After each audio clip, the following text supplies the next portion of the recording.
Hello, and welcome to Day by Day True Crime Stories, the podcast where we explore a different crime or justice milestone that took place on this day in history. I'm your host, Kona Gallagher, and today is March 22nd. On this day in 2017, a series of shootings in Marathon County, Wisconsin left 4 innocent people dead, including a dedicated police officer. What started as a domestic dispute spiraled into a multi-location rampage, shattering the lives of families and leaving the community reeling. This case isn't just about violence, it's about domestic abuse, legal battles, and mental health struggles. And it's also a heartbreaking reminder of the ripple effects that anger and conflict can have on innocent people, especially when guns are involved. So today we're going to talk about what led up to the shooting itself, and what came out of it. Let's get started.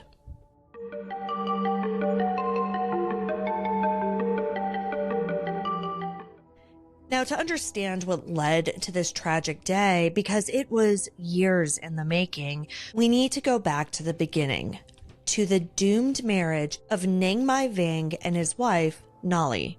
Originally from Laos, Nang Mai Van was a 45-year-old resident of Weston, Wisconsin. He and Nali both were Laotian immigrants, and their story began in 1988 when Nali was just 16 years old. The following year, they married when she was 17 years old, and over time, they built a life together, raising 7 children in the Wausau area. Now, from the outside, they seemed like an ordinary couple, although there was quite an age difference. While Nali was just a teenager when they met, Nang Mai was fully into his 20s. And so eventually, even though they had been together since the late 80s, in the 2000s, things really began to unravel. In 2007, Nali began noticing changes in her husband. And remember, at this point, they'd known each other for almost 20 years.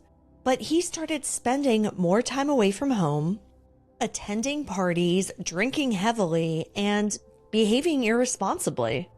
Family friends recalled seeing him dancing with other women at parties, and Nali's suspicions that something wasn't right just grew stronger.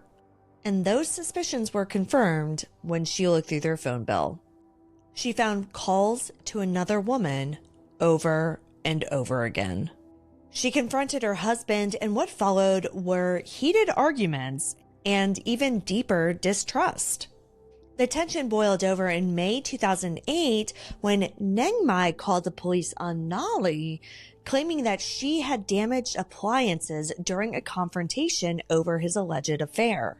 The police arrested Nali and charged her with non-criminal disorderly conduct, though she never ended up spending any time in jail. Things went on like this for years. But by 2015, their marriage was beyond repair. Nang Mai moved out and filed for divorce, hoping for a swift separation. But this is where things got even more complicated.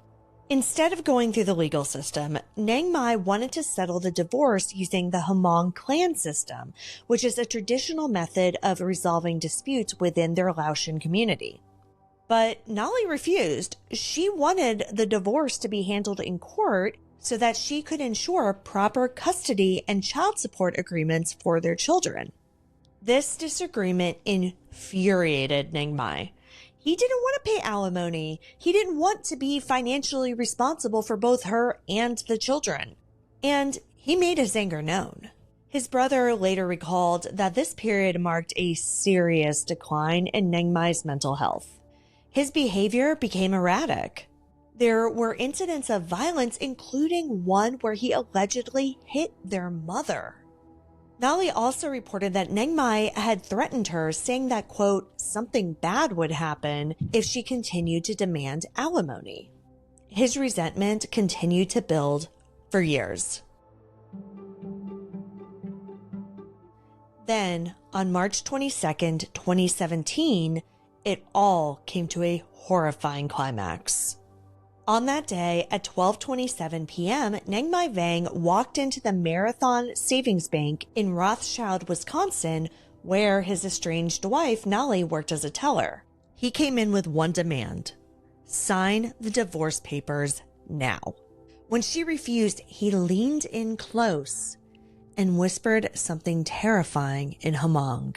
Do you want to die now? Then he walked calmly out of the bank, retrieved a handgun from his vehicle, and returned inside. By this point, Nolly knew she was in danger and she had already fled to a nearby Subway restaurant and called 911. But inside the bank, 2 other innocent women had no chance to escape. Diane Look, 67, the branch manager, and Karen Barclay, 62, another teller, were shot and killed instantly. There's no way that Nolly could have known what her husband would have done. I know that she believed she was in danger, but I'm sure that she didn't even think that he would take his rage out on innocent victims. But he didn't even stop there. Next, Nang Mai drove to Schofield, arriving at the law firm of Tlusty, Kennedy and Dirks, where Nolly's attorney, Sarah Quirt San, worked. He stormed into the office, held 2 people at gunpoint, and demanded to be taken to Sarah's office. When he found her, he shot and killed her without hesitation. By that point, law enforcement had mobilized and a manhunt was underway. Nang Mai returned to his apartment complex in Weston, where he barricaded himself inside, leading to a 3-hour standoff. As police set up a perimeter, Detective Jason Weiland, a 15-year veteran of the Everest Metropolitan Police Department, was attempting to secure the area when, from a distance of 100 yards, Nang Mai opened fire and shot Detective Weiland dead. After hours of negotiation, tactical units breached the apartment using armored vehicles. During the final confrontation, police shot Nang Mai and he died later that day at a local hospital. In response to these horrible, senseless killings, Wisconsin lawmakers passed Sarah's Law, making it a felony to harm or threaten family law attorneys, guardians ad litem, and court-appointed advocates. Today, Nolly and her children continue to rebuild their lives, but they'll forever carry the weight of that day's unspeakable loss. While the impact of the losses from March 22, 2017 remain immeasurable, the changes in law and the community support efforts offer hope that tragedies like this can maybe be prevented in the future. Thank you for joining me on today's episode of Day by Day True Crime Stories. If you found this episode meaningful, please subscribe, rate, and review this podcast. And be sure to join me tomorrow as we explore another significant event in true crime history. Until then, stay safe and remember that behind every headline is a life worth remembering. Day by Day True Crime Stories is a Little Monster production. Hey, you can do it!